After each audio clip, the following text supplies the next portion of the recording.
You are at the site there of Kusile Power Station, one of the key projects in expanding the power generation capacity of Eskom over the past few years, but still not really delivering the goods. And this morning, yet again, we are told there's going to be stage 3 load shedding by Eskom.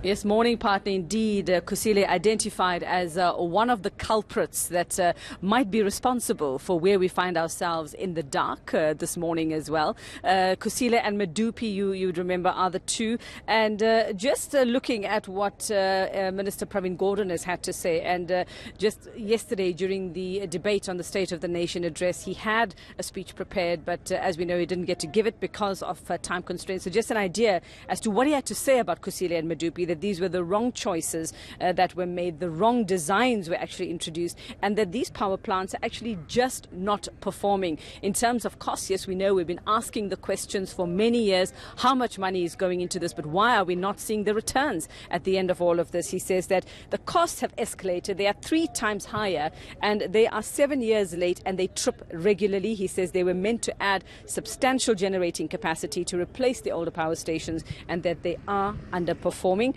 So it seems that if you drive in here to Kusile and you have a look, it looks like it's bustling, it looks like it's busy, it looks like it's people who are really hard at work, but obviously not putting, or we're not getting out what they supposedly are supposed to be putting into this power plant. And the question is, where did the money go for these power plants, Kusile and Medupi, to actually give South Africa what it needed in terms of electricity generation?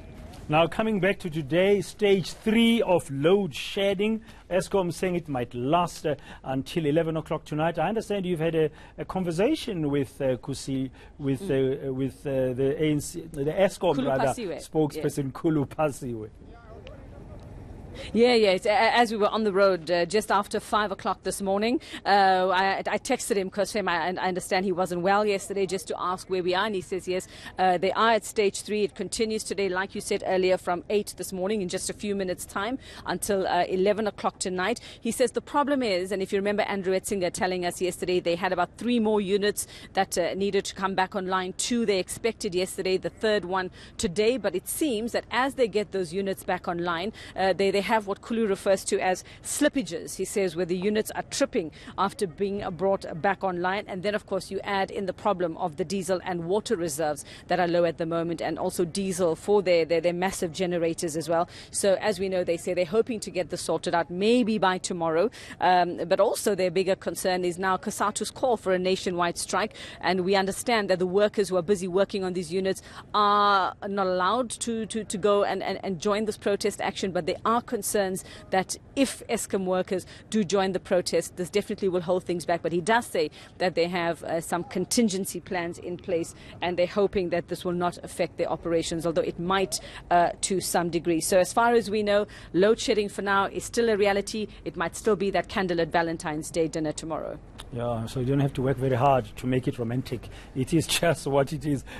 Partner, before I let you go, very quickly, I see there's a minibuses there behind you there. It tells me that there's activity happening at Kusile, that they are really continuing to work there and build.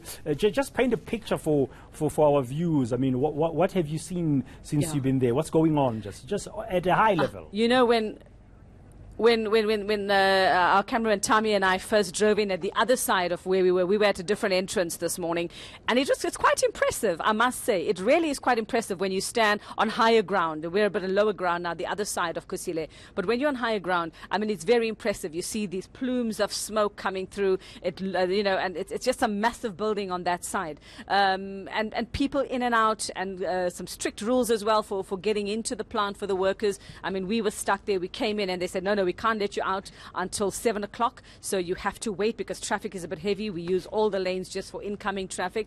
Very, very busy. We come through to the other side, more taxis on this side. So you can just imagine how many people possibly are working inside this plant, which again begs the question, why aren't we getting, if so much work is being put into this and people are hard at work every day, longer hours than they're supposed to be, why aren't we getting what we're supposed to be getting out of the likes of Kusile and Medupi as well? Thank you very much, my partner, the Yuveka Rangapa at the Kusile power plant in Mpumalanga this morning, as we continue focusing on Morning News Today.